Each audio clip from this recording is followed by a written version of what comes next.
Good evening, I am your host, Jack Remington of the Jack Remington Political Analyst Channel.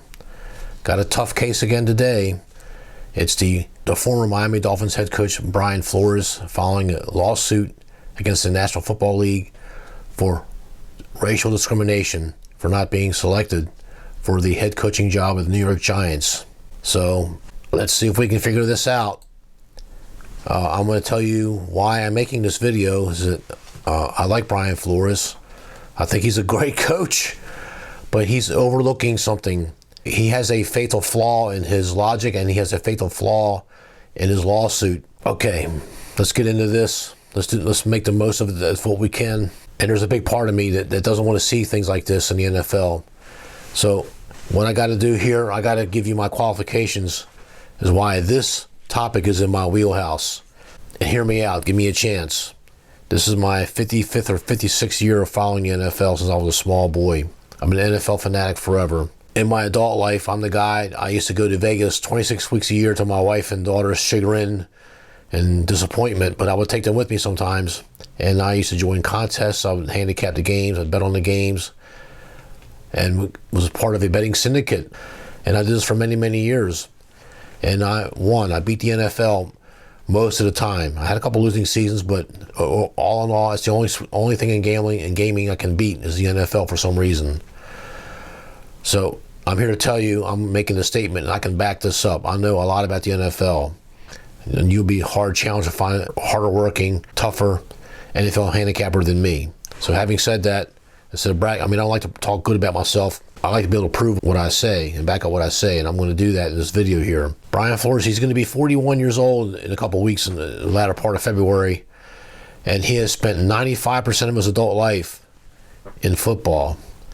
Okay, and I'm going to put the screenshots up here, and you can look at it at your own leisure and your own time, but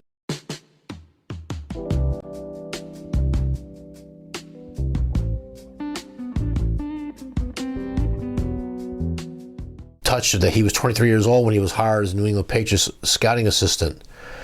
Then he became a special teams assistant in 2008. Now you got to remember, all this is under Bill Belichick, the greatest coach in NFL history. And if you watch my NFL channel, you'll hear me say Bill Belichick is the greatest coach in NFL history. He has more rings than anyone. You got to remember, he won 2 rings with the New York Giants when he was the assistant head coach and defensive coordinator when they won their 2 Super Bowls under Bill Parcells and Lawrence Taylor. And let's see, he worked his way up. Then he was assistant offense special teams coach in 2010, defensive assistant in 2011. He was a coordinator for the safeties for 4 straight years between 2012 and 2015. Linebackers coach under Bill Belichick. Bill Belichick is hard to work for. We all know that. But this man has managed to do it. Then his last year, he was the linebackers coach in 2018. In 2019, he got his very first head coaching job with the Miami Dolphins. Now, what did he do with the Miami Dolphins, you're asking? This is part of the lawsuit. He's 3 years, he was 24 wins and 25 losses. So he won 2 out of 3. His first year, he won 5 games and lost 11. And in his lawsuit, he details that the Miami Dolphins owner told him to tank the season because the Dolphins wanted to get the #1 draft pick. This is his very first fatal flaw. It's going to come to light that if a team wants to tank his team and just play scrubs and try out experimental things, test the new coaches, they're looking to hire all positions. Then if they're going to tank the season, there should be no secret that basketball. I'm not sure about hockey, but I know basketball has picks and things of that nature. Baseball has a college draft. If the team wants to get a higher ranking to get a certain ball player, they're going to do it too. That's the business of sports, okay? And Brian Flores had the chance to, hey, Mr. Belichick, I want to come back to New England, because people leave him all the time. And the New England coaching tree, once they leave Bill Belichick, has not been very successful.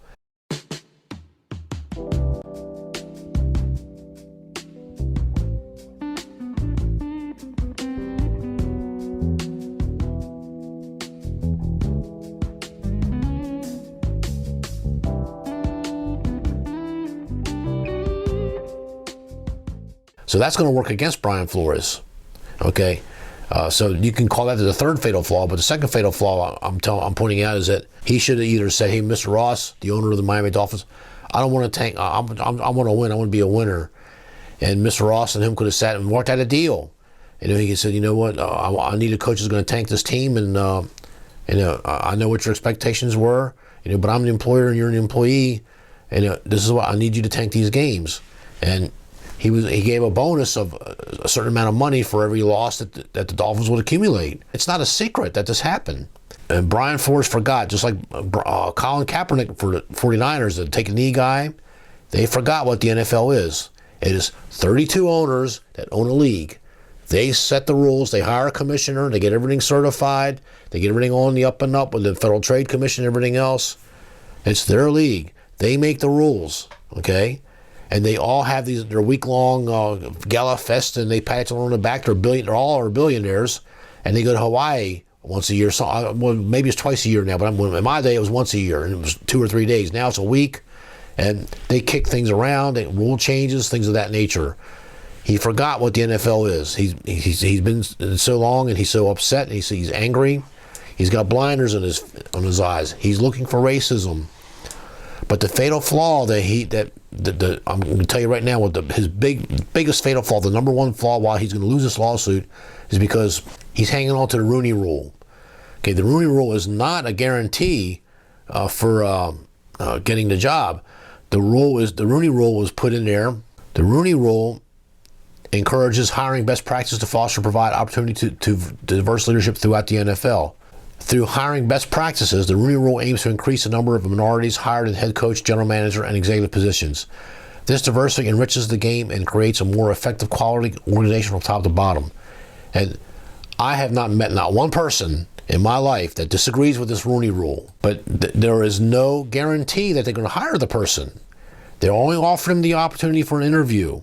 In recent years, the Workplace Diversity Committee has proposed additional changes to strengthen the Rooney Rule, including, number one, clubs must interview at least 2 diverse candidates from the Career Development Advisory Panel list or a diverse candidate not currently employed by the club. So it's got to be an outsider from one of the other 31 teams. Some of the stuff for the Rooney Rule is actually good, but there is no guarantee. It does not say you must hire these people. Wikipedia, quote, the Rooney Rule is a National Football League policy that requires league teams to interview ethnic minority candidates for head coaching and senior football operation jobs.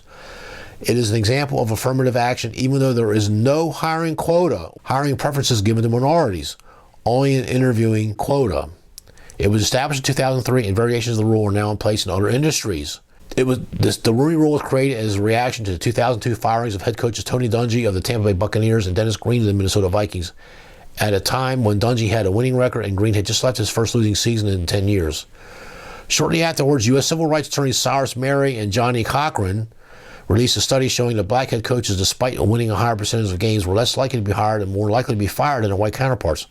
Former NFL players Kellen Winslow and John Wooten put together an affinity group of minority scouts, coaches, and front office personnel to advocate for the rule's creation. That was good and fine, but by the time the rule was implemented, Tom Flores, who was Hispanic, by the way, and he was a great coach, and he never got his due, but he was a great coach in his own right. Art Shell, Dennis Green, Ray Rhodes, Tony Dungy, and Herman Edwards had ever held coaching jobs. So I could read all these people, and another former Steelers assistant, Marvin Lewis, struggled to find head coaching position despite immense success as the Baltimore Ravens defensive head coordinator, and would not find a head coaching position until hired by Cincinnati Bengals in the year 2003, the year the Rooney Rule went into effect. But here, Marvin Lewis is a good case. Is going to work against Brian Flores. He turned another team that struggled to win 2 games a year. They were always a bit bottom dweller, bottom feeders, the laughing stock, so to speak, of the NFL. Marvin Lewis turned them around, and Marvin Lewis is an excellent coach. But he took them to the playoffs 7 years in a row and couldn't win a playoff game. So the Bengals fired him. The Bengals are thinking, we need new blood. The number one fatal flaw for Brian Flores is that, yes, it's probably true that John Elway, the general manager of the Denver Broncos, former quarterback, Hall of Famer, they say he was drunk and he was just poo-pooed the interview. Well, at least he interviewed him. I've been to sham interviews myself.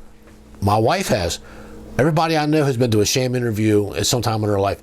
They're practicing the interviewing process because they need the practice. They need the experience, and they get better with the interview practicing. I'm not dismissing Brian Flores' concern. I'm trying to point out to him, I wish he had talked to someone like me or someone similar to me. Doesn't matter. Racism is not here. I found this just a little while ago that there's a couple players that are coming out, and they're saying that they feel that the New York Giants are not racist. I don't know if I told this story on this show, BT. Yep. Wellington Mara passed away in 2005. It was one of the most emotional. I don't even know how to put it. It was like, it hurt me. Like, the Wellington Mara, who brought me to the Giants, passed away, and we knew it was going to happen. Tom Coughlin said, "We are the team of record for Wellington Mara," and Bob Tisch, by the way, who I was actually really close with because I lived in the city, took me under his wing. And when Wellington Mara passed away, Ronnie Barnes, who's black, by the way, and the vice president of medical, whatever his title is, he's our head trainer, called me and said, "The Maras would like for you to come up to Westchester so you can say goodbye to Wellington." And, I mean... I didn't know this. Wow. Go ahead. So it was our off day, and I remember this. And I get emotional when I think about this because why me, right? I get to their house at Westchester. Jeremy Shockey's leaving because Wellington loved Jeremy Shockey. And he's like, Shockey says to me, "They're all in there." And I'm like, "Who?" He's like the whole family is in there. All the kids, 11 kids, the grandkids. And I mean, I went to his bedside. He's still alive at this point. And I just tell him, "Thank you for making me a Giant." And, you know, the fact that the Maras, and I always said this with the Tisches as well, like, they embraced me like I was family. You know what I mean? And so I know them intimately. So when I say I don't believe they're racist, it's because I know they're not, right? And yeah, maybe they don't have the right head coach, the black head coach, even though there's black players. They don't have a black general manager or a black coordinator, right? I know they're not a racist organization. And so for Dwayne to try to boil me into saying something that's not true, it's frustrating because you don't know my truth. And you don't know my interactions with this Giants organization, and to force me simply because I have this seat to do so it's just wrong, and it's frustrating, and it's creating it's creating an emotion in me that's not anger, but it's I can't even put my voice on it yet, but it's frustrating to me that the Giants are getting this rap because I don't think this is the case. I wish Brian Flores hadn't done this because now Brian Flores is also aware of, hey, I might have torpedoed my career, but I got to try this. At his young age, okay, and Brian Flores has something in his back pocket that I hope he uses. He's the first coach in NFL history to ever lose 7 straight games. He lost games 2 through 8 this past NFL season, but then he turned around, he wins 7 in a row. He won from weeks 8 to week 15. He won those games. He won 7 games in a row. That's never happened before, where you just had bad luck and a field goal and overtime and this and that, a couple close games. He managed to get up a good defense, a good defensive end. He beat the Patriots twice. I mean, he had things in his back pocket that he could use. I could keep you up for 2 hours telling you about all the coaches in my lifetime that were experienced coaches, but they get fired. Tom Coughlin got fired from the New York Giants, the same team I'm talking about. He beat the New England Patriots twice in 2 Super Bowls in a 4-year span. But a couple of years he went 6-10, 5-11, 6-10. They lost something somewhere. And the New York Giants owner said, "You know what? We need a fresh start." They're not looking at someone with a resume because Brian Flores is trying to compare himself with the person that they hired, Brian Daboll. Brian Daboll has never held a head coaching job, and he's older than Brian Flores. He's got less experience when you look at the resume, but he has worked 4 straight years in the Buffalo Bills, and now it's a winning organization. So they're looking for somebody new with a different idea and a different approach. That's what the NFL teams do. And I know that because I've watched these teams for 6 decades. And then there's the business about Bill Belichick, the New England coach of the Patriots. He sent a text to Brian Flores by mistake. He meant to send it to Brian Daboll. He just, D-E-F, Daboll, E-F, Flores. I guess on his cell phone he hit the wrong. I do it too. I can't use my cell phone either. I can't even make the right videos. So people my age and Bill Belichick's age, we're not very technology proficient. And it shows. And that's okay. I've never been fired from a job, so maybe I don't know. I've never been asked to leave. I've never had to resign. And I've never had to leave a job. I left on my own a couple times with different things, and that's you don't need to know anything about that. Nothing serious, nothing crazy. When the job doesn't work out, and it's like I would tell my wife, do I really want to work for an organization that's going to treat me like that? No. Well, you walk away. And it's hard for me to tell Brian Flores that he's going to think, well, you never been in the NFL. What do you know? Well, I know a lot about the NFL. And Mr. Flores, I got to ask you directly, do you really want to work for the New York Giants if they're going to treat you like that? Like you think that they're treating you? You're thinking that because you're a black man, that's why they don't want you? No, they don't want you because there are reports that I've gotten on pregame.com and other sites, wagertalk.com, other YouTube sites, and other pundits I talk with. I have a big network of people I reach and talk to, and they say, Brian Flores, you're hard to get along with. I'm hard to get along with. And I've had people tell me, hey, we can't have that here. We can't have the casino mentality, working in a different place. It's nicer people, and you got women coming in. You got 18, 19, 20-year-old people coming in, younger people. You got to be able to relate to them.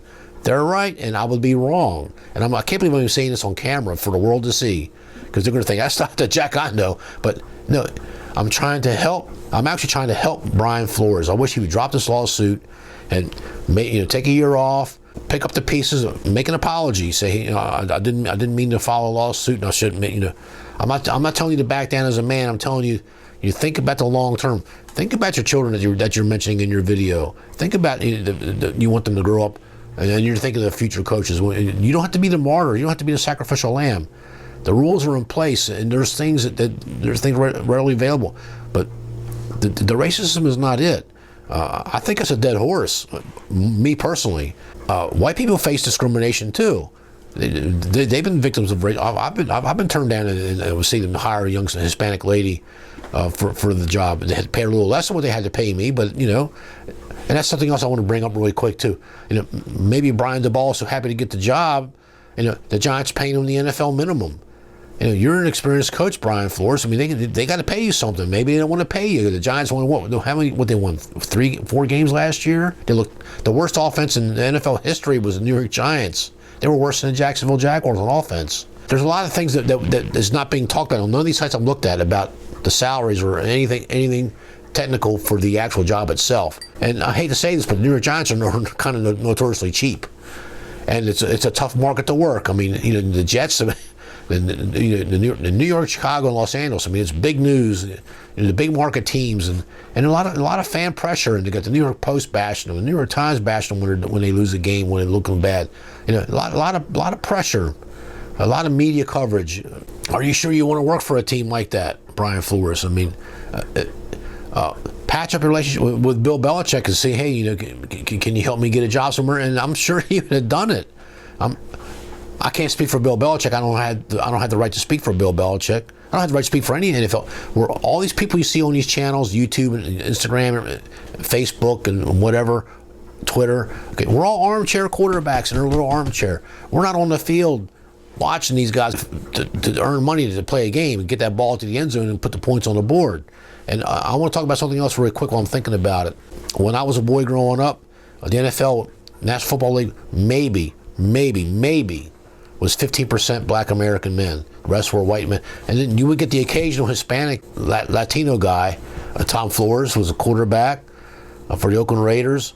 The guy named Villapiano was a linebacker for the Raiders. And then you got Sonny Sixkiller. He was a Native American Indian. He was a quarterback for the Washington Redskins. So every now and then you would get someone, Muhammad, that's Salam Muhammad. He was a Muslim from the Middle East. He played defensive end for the New York Jets. I mean, they have players from... the point I'm making is now the NFL is approximately 72% black American, okay? And so the rest is almost white, but they still have the other minorities too. The thing with the NFL, and I've watched this over the years, okay? If you put the points on the scoreboard, we don't care if you're polka dot, purple, pink, blue, green spiked hair. You can sack that quarterback, or you can throw that ball 100 yards and put that ball in his hands. We'll put you on a team.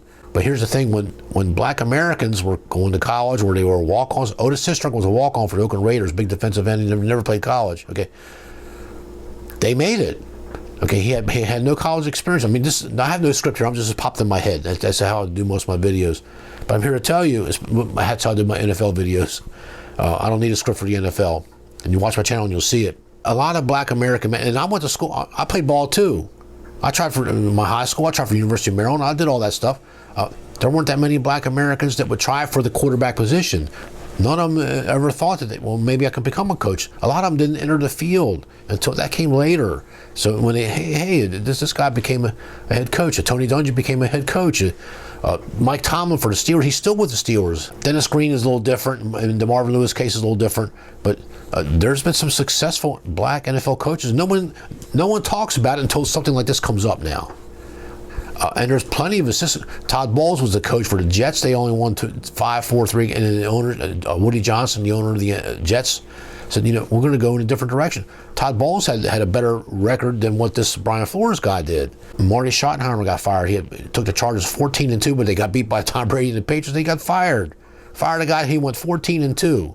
Okay, and he had a superior resume than anybody we're talking about here. But it happens. He took a couple years off. He comes back. The Redskins coaxed him out of retirement, and he took him to an 8-8 record with nothing. It was 0-5. Then he come back and he won. Next 8 out of 10 games. I mean, to finish 8-8, he did well. It happens. I know it seems like I'm rambling here, but I'm trying to get the point across that I think Brian Flores is making a big mistake here, and he's making it worse. And I mean, I got black men I'm watching on the news and on these channels and YouTube, and they're saying that there's no racism here. A couple of them are saying, yeah, it's racist, it's the white man's problem, blah, blah, blah. There's no racism here. The Giants, I'm just guessing that the New York Giants, and I'm guessing through past experience, they don't care if you're an experienced coach. They had Tom Coughlin and got him 2 Super Bowls. And the Giants have won 4 Super Bowls in their 95-year history. It goes back to 1925. They don't like to hire coaches. The Steelers have had 3 coaches in my lifetime. They had Chuck Noll, was there for 20-some years, and they had Bill Cowher for, 18 years, and now they got Mike Tomlin. He's been there for at least 12. They don't like to hire until they need to. They're not a temp agency. I feel bad making this video because, I told people Brian Flores is a good coach. For him to turn this team around, they lost to Jacksonville in the London game. And Jacksonville had won a game, and they beat Miami for a first win. And things couldn't get lower. But Brian Flores, he turned it around and won 7 in a row. Hey, we're not that bad. We've turned it around. We've turned the corner. That was in his back pocket. And it still could be if he could somehow make this all just go away. Are you, Brian Flores, I'm asking you straight directly, are you trying to make the Giants or any NFL team, if I walk in through the door and I'm in for an interview, I'm expecting to get the job. I'm sorry, this has nothing to do with the color of your skin. I would never hire you with that attitude. I don't care how good you are. You could be Bill Belichick. You could be Vince Lombardi. You could be Jimmy Johnson. You could be Chuck Noll. You could be Mike Ditka. You could be all these great coaches that are just popping in my head. I don't have no script here. But if you come in with attitude, well, you mean you're drinking? Well, if I want to come to work drunk, it's my team. Like John Elway, they say he's been drinking. He could smell alcohol in his breath while he was interviewing. Well, so what? Who cares? It's not your team. It's their team. And see, this is what people used to give me grief about when Jerry Jones and the Dallas Cowboys fired Jimmy Johnson, who I felt was, at the time, was the greatest coach in the NFL history. But people told me, Jack, it's his team. He can do what he wants. He wants to sabotage his own team. He can do that. And he's never going to win a Super Bowl because he got rid of Jimmy Johnson. They said, well, they hired that guy, his college buddy, what's that guy? He took the gun on the plane. Oh, my God, what's the guy's name? Barry Switzer. Yeah, well, he won the Super Bowl 2 years ago, but that was a team that Jimmy Johnson built. Okay, and what happened? He got arrested for trying to carry a gun on the plane, and then Jerry Jones had to fire him. It was a mess.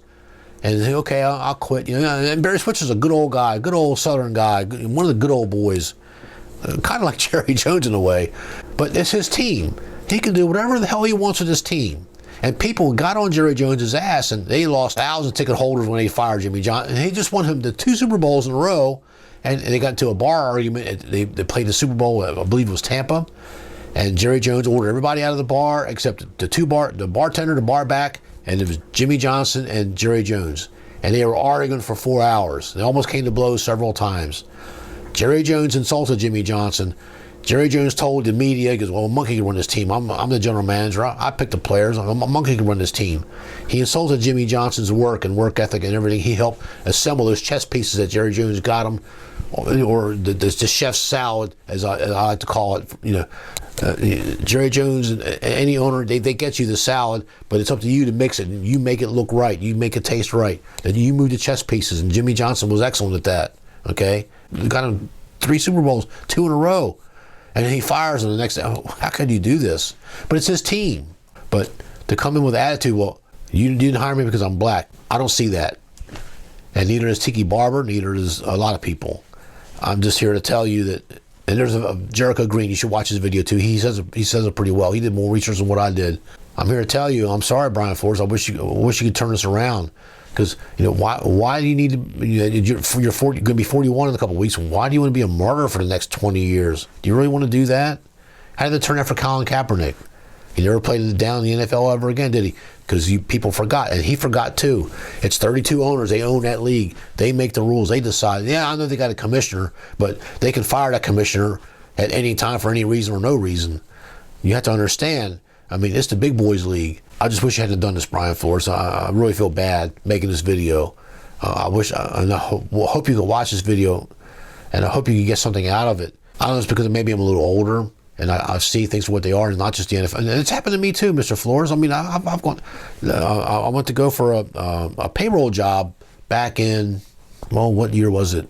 1997, 1995. When I first came to California, and the lady tapped me on the shoulder. She said, "Hey, he's going to hire that girl over there, but go ahead and go with the interview, and just see if you can impress him anyway. We'll put you on the list." I did it anyway. I knew I wasn't going to get the job. I just hammed it up, and I just did the best I could, and I didn't get a job that year, but the next year I got a temp job out of it because the guy gave me a referral. I didn't go in there with an attitude, hey, what do you mean, I got a bachelor of science degree in pre-law, I got a paralegal studies background from the University of Maryland, I got a bachelor's degree, 3.5, I got a lot of experience, and no one's going to hire you when you come with an attitude like that. You can be a spitfire and tell your defensive coach, hey, I told you to run the Oklahoma drill on these guys, and I need it done now, not yesterday. You can be like that. You can be a jerk. You can be harsh. You can be a British naval or American naval commander in the late 18th century. I'm sure Christopher Columbus was no fun to be with on that ships in 1492 when they discovered America. There was no HR department saying, now you can't talk to a little boy like that. It's just, that's not how the world works. In general, if you're looking for racism, you're going to find it. You're going to find an example somewhere but this is not it. This is not the racism that you're looking for, Brian Flores, and I think you made a fatal mistake. And I pray for you and your family that you can recover. Let me close with this. You get better when you're interviewing process, and that's all this was. You'll get better too. There's people that go to several interviews, and Bum Phillips' son, the white-haired guy, he coached for the Dallas Cowboys for a couple years. Wade Phillips, we had to go to the interview 3 times before they hired him. It happened. I understand you're thinking, well, they already hired Brian DeBall before I went to the interview. Well, it happens. They've already got their mind made up. They're going to interview anyway. That's what companies do. If they have 5 people on their short list and going to bring them one, the CEO may say, well, I want that first one, but go ahead and interview the other 4 anyway. That happens. It's a standard practice. I wish I could have talked to you for 5 minutes over the phone before you filed this lawsuit and blown this all thing up and made another stink. It's racism. The NFL is racist. The NFL is not racist. You put the points on the board, they're going to hire you. They're going to do what they got to do, and they may bypass you because, there was a case of a guy, it just popped in my head, the NFL owner was shaking the hand of a black American quarterback, and the black American quarterback didn't shake his hand properly or disrespected him. He said, I don't want that guy on my team. He kicked him off the team. That was not racism. It was the content of the guy's character. He's the owner. Yeah. No, you want to be a quarterback for this team. I'll find that clip and I'll put that on my timeline, and you can read it for yourself. Okay, we are better off now in this nation, in my opinion. This is the opinion piece. We get along better now than we ever have, in my opinion, than we ever have. Now, it's the ideology is splitting the country apart between Marxism and capitalism. The common sense, spidey sense tingling in the back of my head saying, hey, this is not racism. This is just the luck of the draw. Okay, the NFL. Now, really quick, I'm going to go over some numbers here that I compiled here. Okay, there's 32 teams. So, and 32 teams can carry 53 active roster, a 10-player taxi squad, and 2-player dead roster spots they can bring in an emergency. And it's very rarely used, but they have, so it's 65 players per team. So it's 2,080 players every season that are going to suit up.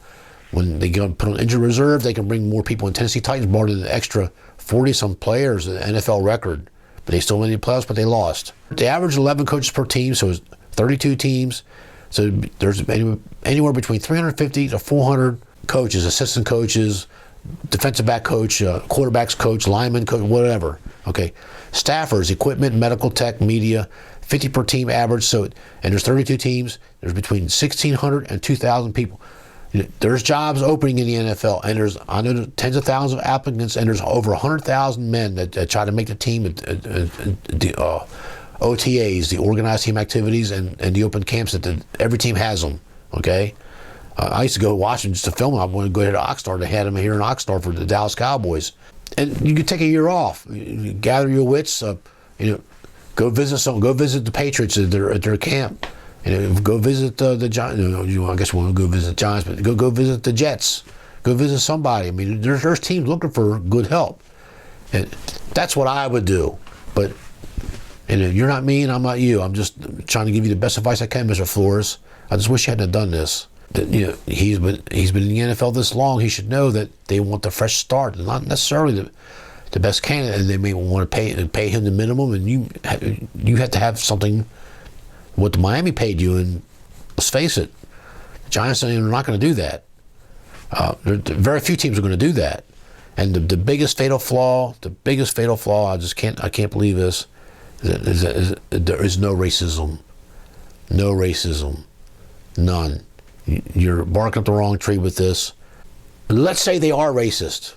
Let's go with that. Let's say, the Denver Broncos and the Giants, they're racist. The John Elways are racist. They're drunk racist. Let's say Miss Mara of the Giants and her general manager, I forgot the guy's name, they're racist. So what? Let's say they are. Let's say they really don't like black people. Let's say they don't like black men for whatever reason. Okay. Why would you want to work for someone like that anyway? Why? Why would you do that? You're gonna believe me. None of the teams are racist. That horse left that barn 60 years ago. Okay. Marlon Briscoe was the very first black quarterback for Denver Broncos. And I was a kid, and I want to say it was 1965, 66. I'll even look it up if I can put it on here. But he was good. He was a little wiry little guy, fast little guy. He put the points on the board. The team that won 1 or 2 games, they were horrible. Okay? They don't care what color you are. You put the points on the board. You put the W in the win column. You're going to get hired. Okay. And they don't have to have an experienced coach. They have it. They want new blood. They want the latest. Maybe this guy has a different idea. That you're the known quantity. They know you. They know that Miami, Mr. Ross, is trying to tank the team 3 years ago to get the first draft pick. I mean, you still won 5 games anyway because you're a winner. I mean, I think you're a good coach, Mr. Brian Flores. I think you had a lot to offer. And what are you teaching your children? Have you thought of that yet? Something don't go away. It's racism. Fire. Sue them. It's racism. Sue them. Once I hear that. And look what the NFL did with Kaepernick a few years ago. He never played another down in the NFL, did he? Yeah, that's what they did. They circled the wagon and said, this guy's toxic. Let's get him out of here. And whatever it is they did, they got rid of him. They paid him off, whatever it was, they got rid of him. That problem's gone. And now it's unless it's something like this, I happen to mention it, no one talks about Kaepernick anymore. He's got his money. Well, I hope. For his sake, he should. He decided to be a martyr. This is what happens to martyrs. So you don't need to be a martyr at your young age, my good. I mean, me, yeah. I'm in my 60s. If I want to be a martyr, yeah, good for me. And it's not going to solve anything. I just wish you the best, Mr. Flores. I can't believe this. I can't believe I have to make this video like this. Because I'm a big fan of the NFL. This doesn't do the NFL any good. It's going to tear the NFL apart. Because there's going to be some NFL players going to think, maybe there, it's going to put the idea in their head. Maybe there is racism that's coming back. That's going to tear us apart. I've lost my effectiveness with this video. I got to close this video out. Thank you for listening to this video. If you stayed with me this long, thank you. Enjoy the NFL. So thank you. Hope you get something out of this video. Leave some comments below. Let's get this thing started. Let's see if we can come together as a country. Thank you. Always a great day to be an American. Stay tuned for the next video. Thank you. Good night. All right, I bring in Mike Silver on a day full of news. Let's start with Brian Flores suing multiple people from, as far as I can tell, the Giants, the Dolphins. It includes a Bill Belichick letter. He's suing the NFL. My first takeaway is it's a little scorched earth. He probably would acknowledge, not that it would be a career ender, but it will limit some opportunities going forward if you are a litigious person. That scares some people off.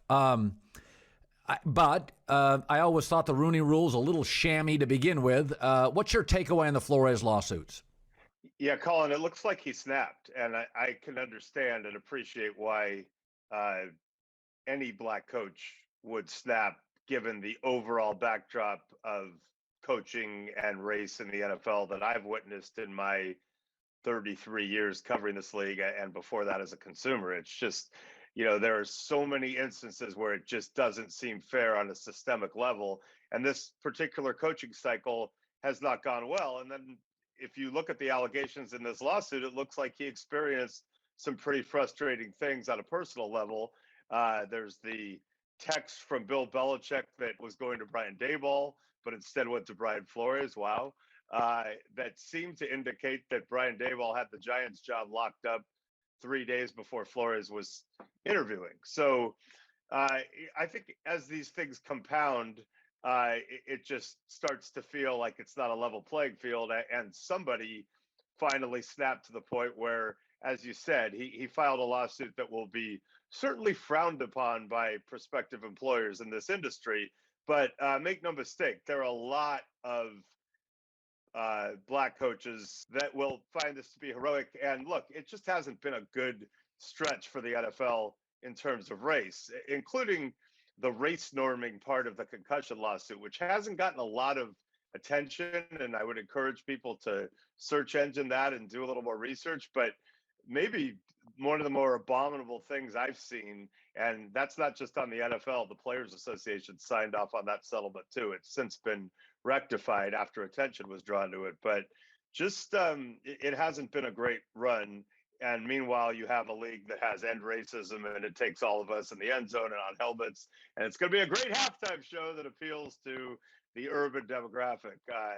It's a crazy time for this to hit the NFL. And I, having worked at the NFL for as long as I did, 8 years with NFL Network, I know that they are flipping out both in that Los Angeles NFL media headquarters and in the league office on Park Avenue in New York.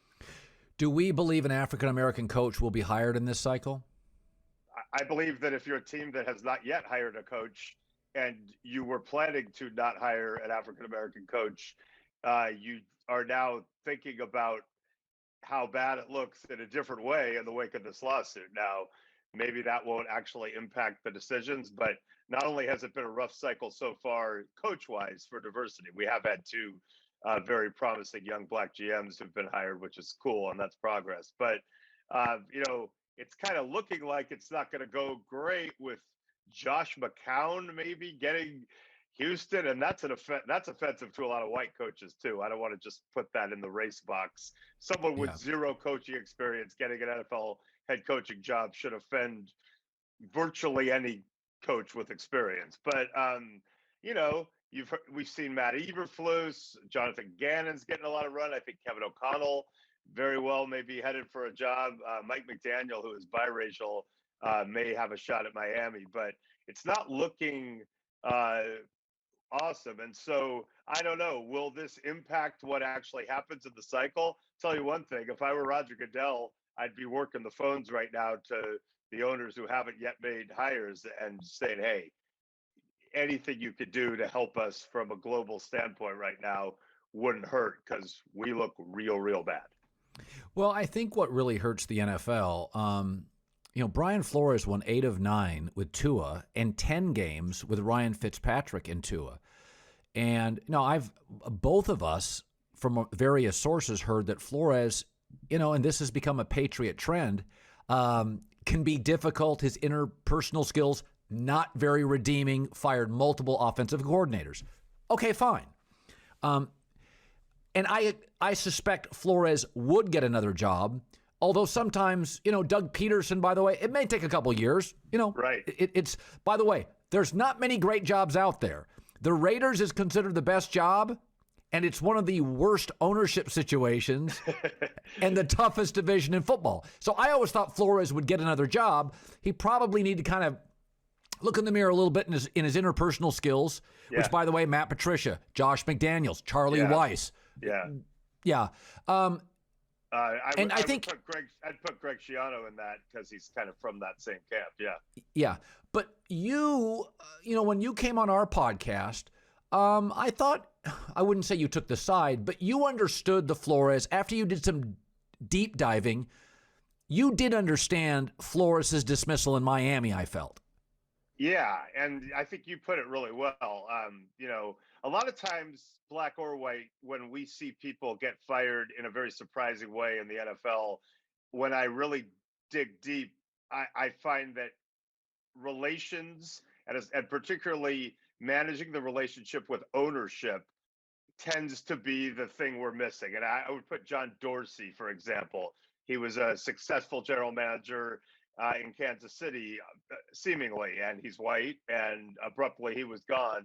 Seemed to be, from what I gathered, that he wasn't doing a great job of keeping ownership in the loop and giving them a sense of what was, important to them. So I think Flores would fall into that camp. And look, he's a young coach, and certainly let's not ignore the New England part of it. You put that very, very well. But yeah, I when he was fired, that kind of made sense to me because of that, though I think we would all have agreed, like, won a lot of games, as you said. It's pretty weird firing. But listen, not to personalize, I've been accused quite recently by good friends of personalizing everything. But I recently moved on from a job that I had for 8 years and am now trying to figure out my situation. And I know that I was very frustrated by the way my last job ended at NFL Network, and that remains frustrating to me. But as I've gone through it, not being in that job and the outcome of that has frustrated me much less than some of the things that I felt have happened since then when I've been on the market. And so if that's what Brian Flores maybe's gone through in the last couple of weeks, and that's what got him to snap, I can understand because, okay, yeah, the Dolphins, it was weird, and it's ridiculous in my mind that I was fired with that record, but maybe I just had a bad relationship with ownership or whatever with the general manager.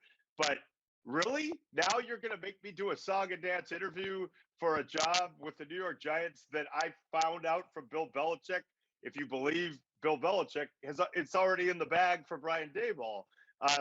And there are some other damning things in that lawsuit. Again, we'll see what the evidence is, but he says that he did an interview with the Broncos in 2019 that was effectively, in his mind, a sham interview. He said that John Elway and others showed up an hour late and, in his opinion, seemed to be hungover. And, that I'm sure felt like a system that wasn't, geared toward his potential benefit or level playing field. There's a charge in there that I think the most damning thing in there, if again, we'll see what the evidence is, but he says that Dolphins owner Stephen Ross did some things, including either offered him $100,000 a loss when he wanted him to tank, or actually gave him that. I have to read it a little more closely. He accuses Ross of trying to engineer this meeting with Flores and a unnamed prominent quarterback who was property of another team over the offseason, where they would just happen to meet, and Flores found out about it and left. I mean, there's some things in there that, go beyond the systemic racism part of it and are just plain, damning to the people named. And so It's a bombshell that dropped, but I think we're going to be watching this over the coming weeks and months, and in a way that we felt we might with the Washington Dan Snyder investigation and emails that as of now we've only seen a tiny slice of. Yeah, I am never surprised when billionaires do shady things.